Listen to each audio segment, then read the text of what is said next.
Welcome to Cooking It Simple. ഞാൻ Jessy. നമ്മുടെ വീട്ടിലൊക്കെ ബ്രെഡ് ബാക്കി ഉണ്ടാവുകയാണ്, ഡേറ്റ് കഴിയാനായിട്ടുണ്ട്, അത് പെട്ടെന്ന് ചിലവാക്കണം എന്നുണ്ടെങ്കിൽ എളുപ്പത്തിൽ ഉണ്ടാക്കിയെടുക്കാൻ പറ്റുന്ന ഒരു റെസിപ്പിയുടെ വീഡിയോ ആയിട്ടാണ് ഇന്ന് എത്തിയിട്ടുള്ളത്. ബ്രെഡ് പുഡിംഗ് ആണ്. ഇത് നിങ്ങൾക്ക് പുഡിംഗ് ആയിട്ട് ഒരു ഡെസേർട്ട് ആയിട്ടും സെർവ് ചെയ്യുക, അതല്ല ഒരു ചായക്കടി ആയിട്ട് വേണമെന്നുണ്ടെങ്കിൽ അങ്ങനെയും സെർവ് ചെയ്യുക. ഒരുപാട് മധുരമൊന്നും ഇല്ലാത്ത ഒരു റെസിപ്പിയാണ്. അപ്പോൾ എല്ലാവരും തീർച്ചയായിട്ടും ഇതൊന്ന് ട്രൈ ചെയ്ത് നോക്കുക. ഈസിയാണ്, നല്ല ടേസ്റ്റിയാണ്.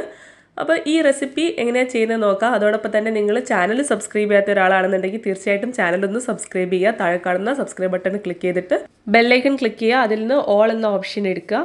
ഈ ഒരു റെസിപ്പി ചെയ്യാനായിട്ട് ഞാനിപ്പോൾ 3 വലിയ ബ്രെഡാണ് എടുത്തിട്ടുള്ളത്. വൈറ്റ് ബ്രെഡാണ്. ഏത് ബ്രെഡ് ഉപയോഗിച്ചിട്ട് നിങ്ങൾക്ക് ചെയ്യാം, ഒരു കുഴപ്പമില്ല. ഈ ബ്രെഡിനെ നമുക്ക് കഷ്ണങ്ങളാക്കിയിട്ട് മുറിച്ചിട്ടെടുക്കണം. ബ്രെഡിൻ്റെ അരികുവശം കട്ട് ചെയ്തിട്ട് കളയൊന്നും വേണ്ട, അതൊക്കെ നമുക്ക് ഈ ഒരു റെസിപ്പിയിൽ ഇൻക്ലൂഡ് ചെയ്യാവുന്നതാണ്. അതുപോലെ തന്നെ ബ്രെഡിൻ്റെ പാക്കറ്റിൻ്റെ അകത്ത് മുകളിലും താഴെയും വരുന്ന പീസൊക്കെ ഇല്ലേ, ആ ഒരു പീസൊക്കെ നിങ്ങൾക്ക് ഇതിന് അകത്ത് ഇടാം, അതിനൊന്നും ഒരു കുഴപ്പമില്ല. ഇങ്ങനെ കഷ്ണങ്ങളാക്കി എടുത്തിട്ടുള്ള ബ്രെഡ് നമുക്ക് ഒരു ബേക്കിംഗ് ട്രേയിലേക്ക് ഇട്ടിട്ട് കൊടുക്കാം. ഞാനിപ്പം ഗ്ലാസിൻ്റെ ഒരു ബേക്കിംഗ് ട്രേ ആണ് എടുത്തിട്ടുള്ളത്. ഓവണിൽ വെക്കാൻ പറ്റുന്ന രീതിയിലുള്ള ബേക്കിംഗ് ട്രേ എടുക്കുക. ഈ ഒരു റെസിപ്പി നമ്മൾ ഓവണിലാണ് ചെയ്യുന്നത്. ഞാൻ 2 വലിയ കോഴിമുട്ട എടുത്തിട്ടുണ്ട്. അതിലേക്ക് 1 കപ്പ് ചൂടുള്ള പാല് കുറച്ചായിട്ട് ചേർത്തിട്ട് ഇതുപോലെ നന്നായിട്ട് ഇളക്കിയെടുക്കുകയാണ് ചെയ്യുന്നത്. പാല് ചേർക്കുന്ന സമയത്ത് ഇതുപോലെ ഇളക്കിക്കൊണ്ടിരിക്കണം, കാരണം ചൂടുള്ള പാലാണ്, മുട്ട പിരിഞ്ഞു പോവും. അതുകൊണ്ടാണ്, അതായത് മുട്ട വെന്തു പോവും. അതിലേക്ക് ഞാൻ 1 ടീസ്പൂൺ വാനില എസൻസും 1/4 കപ്പ് പഞ്ചസാരയും ചേർക്കുന്നുണ്ട്. ഇനി നമുക്കിതിലേക്ക് കുറച്ച് കണ്ടൻസ് മിൽക്ക് കൂടെ ചേർത്ത് കൊടുക്കാം. കണ്ടൻസ് മിൽക്ക് നിങ്ങൾക്ക് നിങ്ങളുടെ ഇഷ്ടത്തിനനുസരിച്ച് ചേർക്കാം. നിങ്ങൾക്ക് എത്ര മധുരം വേണോ അതിനനുസരിച്ചിട്ട് ചേർത്താൽ മതി. ഇനിയിപ്പോൾ കണ്ടൻസ് മിൽക്ക് കയ്യിലില്ലാത്തവരാണെങ്കിൽ പഞ്ചസാര മാത്രം ചേർത്താലും മതിയാവും. അതിലേക്ക് 2 നുള്ളു ഉപ്പ് കൂടെ ഞാൻ ചേർത്തിട്ടുണ്ട്. ഇത് നന്നായിട്ടൊന്ന് മിക്സ് ചെയ്യുക. അതിനുശേഷം നമ്മൾ സെറ്റ് ചെയ്ത് വെച്ചിട്ടുള്ള ബ്രെഡിൻ്റെ മേലേക്ക് ഇത് ഒഴിച്ചു കൊടുക്കാം. ഇത്രയേ ഉള്ളൂ ഇതിന് മെയിനായിട്ട് ഇൻഗ്രീഡിയൻസ് എന്ന് പറയാനായിട്ട്.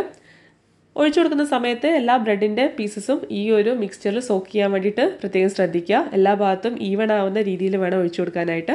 ഇനി ഇതിൻ്റെ മുകളിലായിട്ട് ഞാൻ കുറച്ച് കറുത്ത മുന്തിരി ഇട്ട് കൊടുക്കുന്നുണ്ട്. നിങ്ങളുടെ കയ്യിൽ ഏതെങ്കിലും നട്ട്സ് ഉണ്ടെങ്കിൽ അത് നിങ്ങൾക്ക് ഇട്ട് കൊടുക്കാം, ഓപ്ഷണലാണ്. ഇത് ഇട്ട് കൊടുത്തതിന് ശേഷം ഞാൻ ഇത് ബേക്ക് ചെയ്യാൻ വേണ്ടിയിട്ട് പോവുകയാണ്. ഞാനിപ്പോൾ എൻ്റെ ഓവൺ 180 ഡിഗ്രി സെൽഷ്യസിൽ പ്രീഹീറ്റ് ചെയ്തിട്ടുണ്ട്. 180 ഡിഗ്രി സെൽഷ്യസിൽ പ്രീഹീറ്റ് ചെയ്ത ഓവണിൽ 18 മുതൽ 20 മിനിറ്റ് വരെയാണ് ഇതിൻ്റെ ബേക്കിംഗ് ടൈം വരുന്നത്. ഓവണിൽ വെക്കുന്നതിന് മുന്നേ ആയിട്ട് ഞാൻ ഇതിൻ്റെ മുകളിലായിട്ട് കുറച്ച് ബട്ടർ കൂടെ ചേർക്കുന്നുണ്ട്.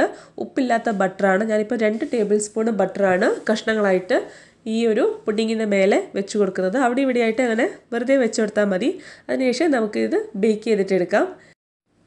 എൻ്റെ ഓവണിൽ 18 മിനിറ്റ് ആയപ്പോൾ തന്നെ ഇത് നന്നായിട്ട് ബേക്കായിട്ട് വന്നിട്ടുണ്ടായിരുന്നു. ബേക്ക് ആവുന്നതെന്ന് പറഞ്ഞു കഴിഞ്ഞാൽ മുകൾ ഭാഗമൊക്കെ കുറച്ച് സ്ലൈറ്റ് ബ്രൗൺ കളറിലായിട്ട് നല്ല മുരിഞ്ഞിട്ടിരിക്കും. അടിഭാഗത്ത് ഒരു വെറ്റ് മിക്സ്ചറും ഉണ്ടാവില്ല. അതൊക്കെ ബേക്കായിട്ട് നമ്മുടെ ഈ പോളയുടെ ഒക്കെ അടിഭാഗമില്ലേ, അതുപോലെയൊക്കെ ആയിട്ട് വരും. ഇതിപ്പോൾ മുകൾ ഭാഗം നല്ല മുരിഞ്ഞിട്ടാണ് ഇരിക്കുന്നത്. നമുക്ക് ഇത് ചൂടോടെയും സെർവ് ചെയ്യാം, ചൂട് തണുപ്പിച്ചിട്ടും സെർവ് ചെയ്യാം. ചൂടോടെ സെർവ് ചെയ്യുന്ന സമയത്ത് ഒരു സ്കൂപ്പ് ഐസ്ക്രീം ഒക്കെ വെച്ച് സെർവ് ചെയ്യുകയാണെന്നുണ്ടെങ്കിൽ വേറെ ലെവൽ ടേസ്റ്റ് ആയിരിക്കും. അപ്പോൾ എല്ലാവരും തീർച്ചയായിട്ടും ഈ റെസിപ്പി ഒന്ന് ട്രൈ ചെയ്ത് നോക്കുക. നിങ്ങളുടെ ഫീഡ്ബാക്ക് താഴെ കമൻറ്റ് ബോക്സിൽ അറിയിക്കുക. നമുക്ക് പുതിയൊരു വീഡിയോ ആയിട്ട് കാണാം. താങ്ക്